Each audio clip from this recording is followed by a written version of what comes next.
there are powerful incentives for the Russians to keep more territory than they now have, because they have to plan for a rainy day. They have to worry about the possibility, right, that Ukraine and the West will come back after them. And in that situation, you want to control as much of the eastern half of Ukraine as you possibly can. And by the way, taking Odessa basically means that Ukraine, the rump state, the surviving dysfunctional rump state, will have no access to the Black Sea. And that will mean that that dysfunctional rump state is especially dysfunctional. And from Ukraine's point of view, you don't want to let that happen. You want to keep Odessa. You want to have access to the Black Sea. So cut a deal now. But again, you and I have been arguing this for a long, long time, and we don't even get out of the batter's box, much less to first base, making this argument. Right. There will come a day, though, when people in the West wished we had gotten out of the batter's box, because it'll be too late to undo the damage then. One of the other things that's keeping ideas like yours in mind, maybe even in the dugout, maybe not even so much at the plate, is the other portion of this. We talked about the Russian side, the U.S. side, and the European side. Well, there's also the Ukrainian side. And after Trump has said that he wants wanted a 30-day ceasefire, total ceasefire, and then at least got sort of the agreement on a limited air ceasefire in terms of hitting energy infrastructure. There's some question about whether either side has abided by that since that agreement was made. But then you had this from Zelensky earlier today, where he seems to imply actually nothing's been agreed to yet. Now, overnight, the Ukraine side had a very successful drone strike on Ingalls Air Force Base in the Saratov Oblast. I think it was about 700 kilometers away from the front line, where a lot of Russian aircraft take off from, where they drop these glide bombs and several other things. And so it sounds like Ukraine doesn't want to give up the ability to do that, to hit that. Now, that wasn't part of, that's some of them right there. It was apparently quite a sizable hit of some sort. So they don't want to get that. But you see that Zelensky's saying, well, maybe it'll include this, maybe it won't include that, but we'll talk about that in Saudi Arabia in the next meeting. So that seems to kind of drag it out too, because he seems maybe even more than the Europeans not to want to let this go. And I would ask the question, is he just delusional and so totally disconnected from reality that he somehow thinks dragging this out will work out well? But I guess it really kind of answers its own question. How do you see it? Well, there are two issues here. In terms of just dragging the war out, not reaching some sort of agreement now, he is delusional, as we have discussed. But with regard to this ceasefire, I think that this is what's going on, Danny. When Trump talked to Putin, what was on the table from Trump's perspective, as I understand it, was a general ceasefire. You remember that both the Ukrainians and the Trump administration had agreed to a ceasefire, a general ceasefire. And that's what Trump proposed to Putin. Putin said he wasn't interested in a general ceasefire. What he wanted was a ceasefire that involved attacks on infrastructure. Now, a lot of people believe that Putin put that forward because the Ukrainians at this point in time have an upper hand when it comes to attacking infrastructure. The Russians have pretty much destroyed all the infrastructure they can, and there are a lot of fat targets in Russia that the Ukrainians are getting pretty good at hitting. So it's not in Ukraine's interest in this story to agree to a ceasefire that involves just infrastructure.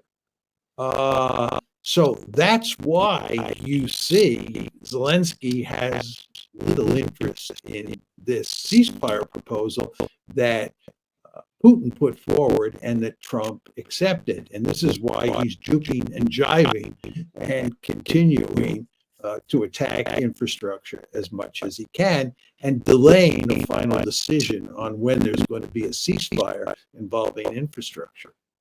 Now, some of the Russian experts I've been conferring with here of late suggest that their expectations of the Russian side will be that they're not going to be in any hurry for anything. They're just going to continue going on with these slow and methodical but lethal strikes that they've been doing, the advancing on the ground.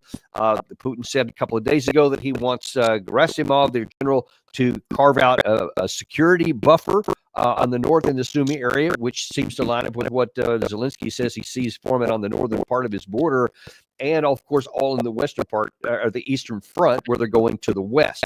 So the question is, do you see Russia just saying, I'm content to let you guys drag this out because I'm just going to keep on going until I get what I want? Or might his patience come to an end, and might they actually launch a large-scale offensive, which they really haven't done since 2022? Again, Danny, I think you're focusing too much on the ceasefire, which is not meaningful. The Russians are not interested in a meaningful ceasefire.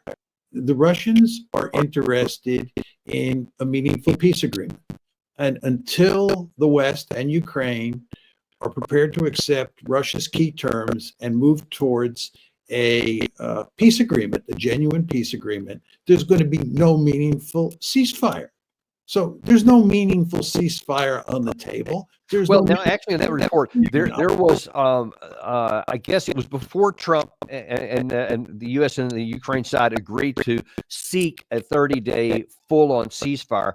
We had shown here where Sergei Lavrov, maybe 2 weeks before that, just categorically said there won't be any ceasefire. We're just going to we want really what you just said there. We want a complete and total end of war decision, and then we'll stop fighting, but not until that time. So now Putin has gone back and said, well, I'll consider it. But do you think that that's just gamesmanship, and that they're still, that original statement is still where they are? What Lavrov said is the Russian position to include Putin. They have said this over and over. What Putin is doing is he's showing his diplomatic skills. He doesn't want to antagonize Donald Trump, who put forward the idea of the ceasefire. It was Trump's idea. He introduced this in the telephone conversation the other day. And Putin didn't want to say no ceasefire. It's not going to happen until we get meaningful agreement on genuine peace terms. Putin didn't want to do that. He wanted to throw a bone to Trump. And he did throw him a bone, where he said, let's have a ceasefire that involves attacks on infrastructure. And as I said, a lot of people believe, I'm not 100% sure where the bottom line is here, but a lot of people believe that a ceasefire involving just infrastructure would be to Russia's advantage. And I think Zelensky thinks that. But there's not going to be a meaningful ceasefire. This is what we talk about in the media because we need something to talk about. We have this whole discourse that goes on and on and on about ceasefire this and ceasefire that. It doesn't matter. The question is, are we going to get a meaningful peace agreement?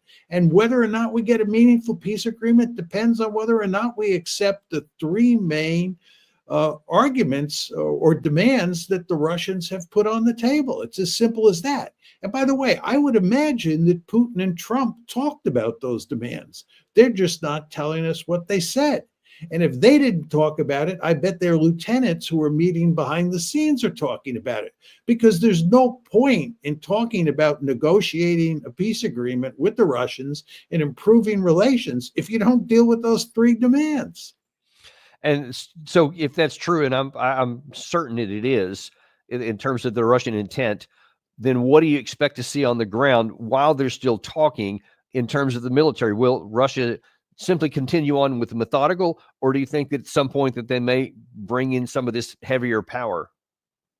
No, they're going to do everything they can to capture as much territory as possible and at the same time minimize Russian casualties.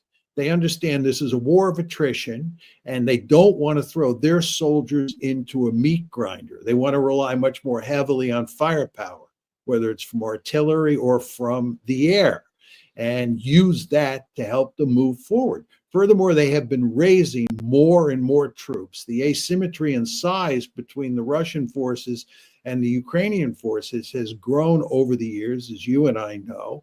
The Russians have trained up most of their forces in ways that the Ukrainians have not, and they are preparing for offensives starting in the spring, and they will push back the Ukrainians more and more along the Eastern Front. And with regard to the Kursk region, they've basically pushed almost all of the Ukrainian forces out. And now we're talking about how much territory in Sumy they're likely to occupy.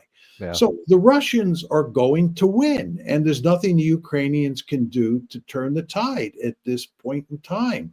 And the Russians, I believe, will do everything possible to maximize the amount of territory they take. And again, as I said, minimize the number of Russian casualties. Yeah, and I think that's probably going to end up being at least along the Dnieper River up in the north, and probably to Transnistria in the south over Odessa. That would be my expectation. We'll see how it plays out. Well, I think with regard to your expectation, I think what I'm saying here is that the Russians would do what you would do if you were in charge.